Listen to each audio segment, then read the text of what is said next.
Hello everybody, welcome back to the channel. My name is Inger, if you haven't met me before. And in today's video, I'm going to be doing the end of the year book tag. This tag was created by Ariel Bassett many years ago, and I have done it twice before, I think. I didn't do it last year, but I did the 2 years before that, I think. And I don't know, I just felt like doing it again. It's a good tag, and it helps me sort of plan a little bit of my reading for the rest of the year. So, first of all, if you want to play along, I have left the questions in the first comment, the top comment, the pinned comment of the comment section. If you want to play along, let me know your answers. I would love to read them. I'm always interested to read about what other people are reading.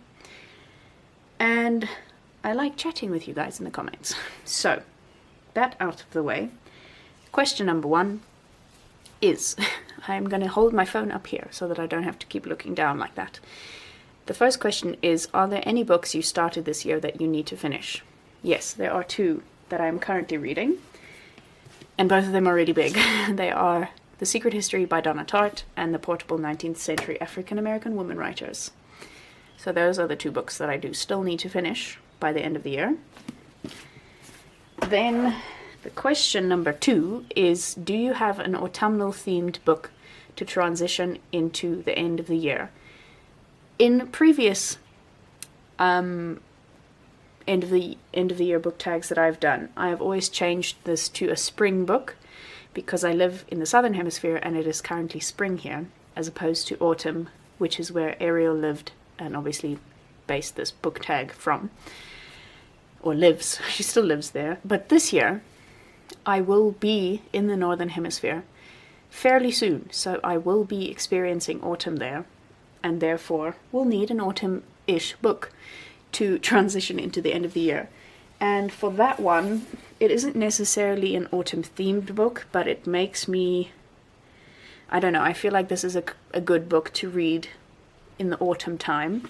Technically, I would say The Secret History is also a good book to read in autumn time, and I think it is probably the best time to read The Secret History.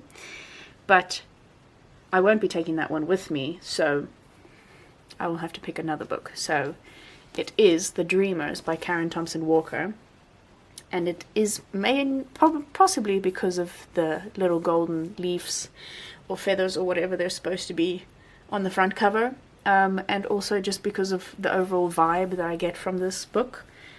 And also the description on the back makes it seem like a little bit of a mystery kind of book. And that always, to me, feels like an autumnal book, or an autumnal read. So that's my autumn book to transition into the end of the year. Then the next question is there a new release you're still waiting for? Nope. I don't really keep up to date with new releases and what's being released when. Even if I am very fond of the author's work, I don't really keep up to date with new releases because I don't typically buy the books as soon as they have been released. I don't think I've ever really bought a book as soon as it was released. I really don't think I have. But anyway, so no, there is no new release that I'm waiting for still.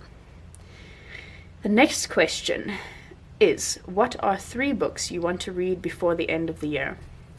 I have a little pile here of the books that I would love to read before the end of the year, and they actually look really nice together. All 3 of their spines, they really work very well together in my opinion. But they are At Certain Points We Touch by Lauren John Joseph. This has been on multiple TBRs, and it is still on my TBR pile until I leave. And if I haven't read it by the time I leave, I'm taking it with me. Then the next one I have is Western Lane by Chetna Maroo, which is a quite recent acquisition. But it's also on my TBR pile at the moment, and I would love to read it before I go. And then lastly, the other one, I had a hard time picking out the 3rd book that I still want to read this year because I don't know. There's books that I am taking with me overseas, and I don't really want to read them. I don't know. There's books that I am taking with me overseas, and I don't really want to read them. I don't know. There's books that I am taking with me overseas, and I don't really want to read them. I don't know. There's books that I am taking with me overseas, and I don't really want to read them. I don't know. There's books that I am taking with me that I would like to read, but I don't necessarily have to read them this year still. I'm just taking them with me so that I have them if I should feel like reading them. But this one, The Waiter by Matias Faldbakken, is definitely one I want to read before the end of the year, because I'm really intrigued by the story and I think I'm going to love it. So I think this is a good one to add to my books I want to read before the end of the year list. Then, let me just put these books aside. The next question is there a book you think could still shock you and become your favorite? Now this one is also a bit of a tricky one, because I don't know that anything could really top the first book I read this year, which was a short story collection by Sarah Hall called The Beautiful Indifference. And I don't think that there's anything that really could top that book, because I really, really loved it. But I have two books here that I think could potentially rise very high up on my list of books that I've enjoyed this year. The first of them being Jazz by Toni Morrison. I don't really know anything much about this, and I haven't heard a lot of people speak about it, but for some reason I just have an inkling that I'm really going to like this book. Maybe it's because I really like jazz.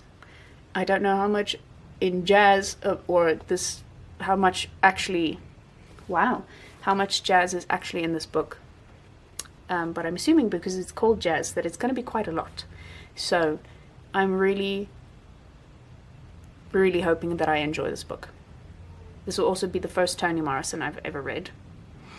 Will it? Yes, it will be. So there's that.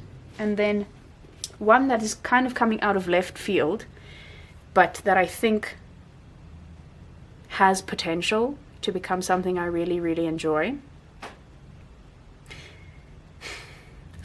I don't know why, but I think this one might just absolutely shock me.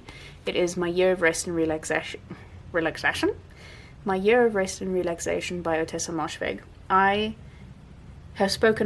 I've read Eileen by her, and I've spoken about it quite extensively, and I really didn't enjoy either the book or the movie that they made from it.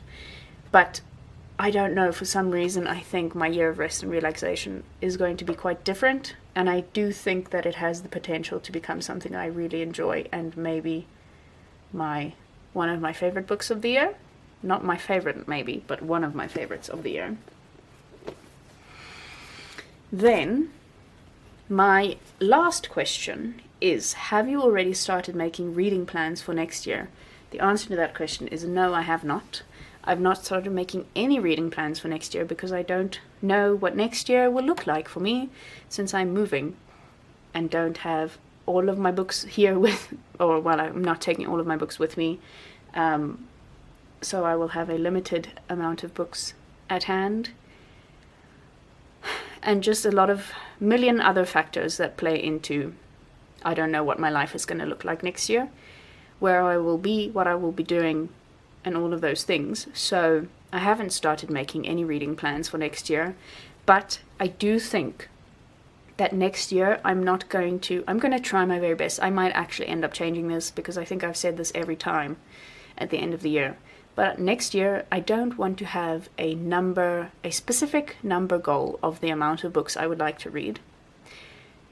Because, I don't know, that never seems to work for me. Sometimes I just read books because I know I can get through them quickly so that I can get closer to achieving my goal. And I always fall behind, and then I always have to scramble at the end of the year to catch up again. So, we'll see. But I don't think I want to have a numbers goal for next year. I might do other kind of reading goals, like specific themed TBRs or stuff like that, but I haven't started making any plans as of yet. So, that was the last question. Thank you for joining me. I'm starting to lose my voice. Thank you for joining me. If you enjoyed this video, please give it a thumbs up, and if you would like to play along, as I said, the questions are in the pinned comment, so please let me know what your answers are to these questions. And yes, I shall see you all again soon with another video. Cheers.